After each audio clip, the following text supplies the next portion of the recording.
Today we're going to talk about building relationship skills that are going to influence other people's hearts.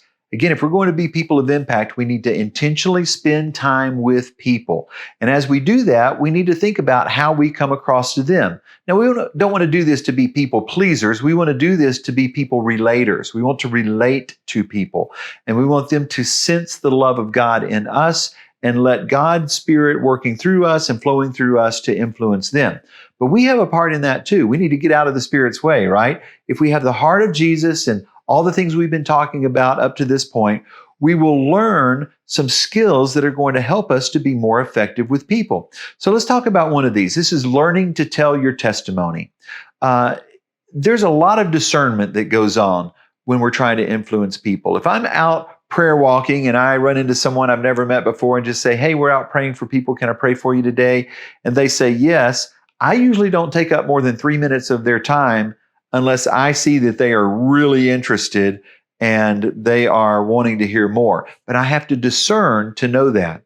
So I practice my 3-minute testimony or my 1-minute testimony or my 30-second testimony, depending on how long I have, so that in a very brief time, I can let someone else know how much God has changed my life and that He really is real and that He really can change their life. I want them to get that.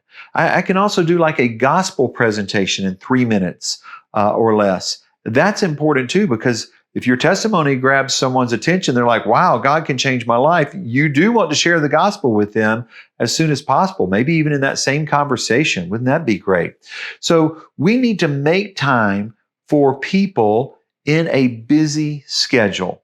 All right. So we need to be equipped and prepared to be able to share a testimony, share the gospel, carry on a positive, proactive conversation.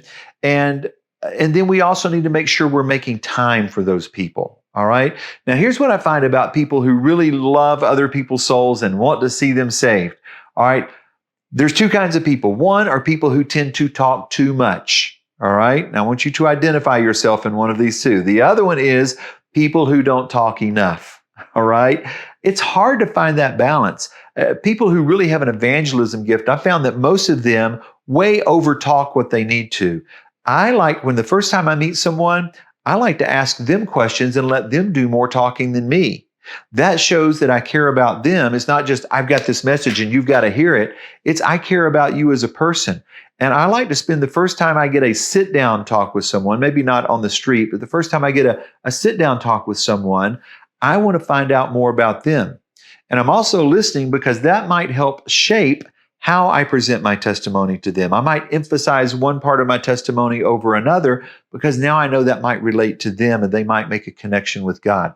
Same with telling the gospel. The gospel story doesn't change. We don't change the truth to try to accommodate someone, but we might emphasize part of that will connect with them better than if we didn't know anything about them.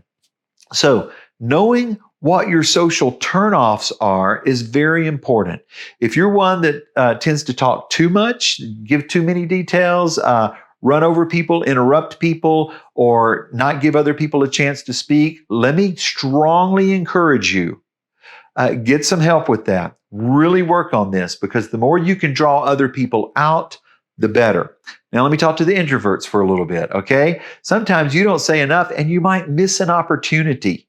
I found even in small group discussions, when I throw out a question for the group to answer, if I give the introverts a little more time or a little more preparation, you know what? They're more likely to answer.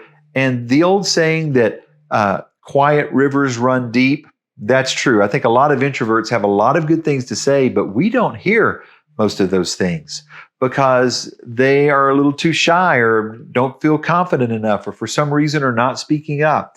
So find that balance. If you're a really big talker, try to back off some and let the other person talk, draw them out. If you don't talk enough, practice saying something, even if it's rehearsed at first. Of course, you want to be genuine, but get some help with that. And then we want to commit to intentional relationships for God's purposes, right? All of our relationships should be intentional and they should be about God. Why?